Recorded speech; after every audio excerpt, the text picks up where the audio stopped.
Galit na galit sa akin yung may-ari ng ibang kainan, pinagmumura nila ako. Dapat walang palakasan, tapos may pagbabanta pa sa akin.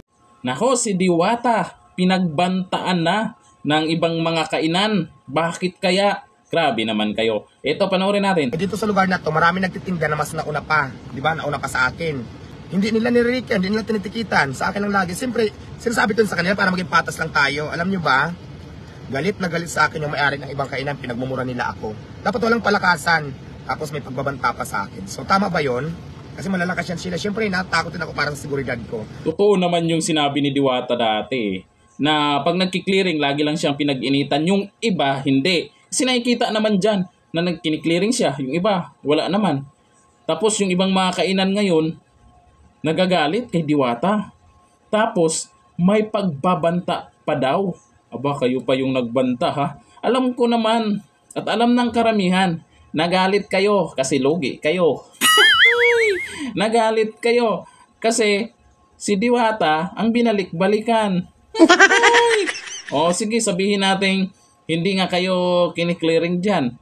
Si Diwata ang kiniklearing. Eh siya naman yung sumisikat. Siya naman yung pinupuntahan. Siya ang kinakampihan ng mga tao dyan.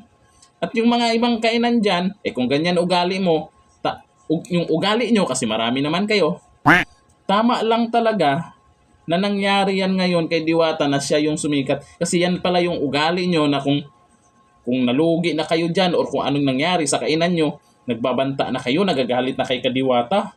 Eh kung makipagtulungan lang kayo dyan, eh kung kausapin nyo si Diwata na, ay, gayahin kita Diwata, okay lang ba? Okay lang naman kay Diwata yan. Si Rosmar nga, di ba, nagpaalam kay Diwata. Okay lang naman. Di ba, makipagtulungan. Hindi yung nagagalit kayo kung ano yung sinasabi ni Diwata. Eh kilala naman yan si Diwata, talagang nagsasalita yan. Pero kung ano yung totoong nakikita niya, may pabanta-banta pa kayong nalalaman.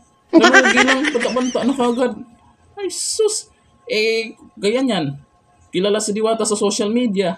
Eh, pang napanood ng mga customer nyo yan, nagagalit kayo. Lalo kayo mawala ng customer dyan. Magsara na lang kayo kung ganun. Nagninegosyo, natural sa negosyo magkaroon ng katapat. Natural sa negosyo magkaroon ng kompetensya.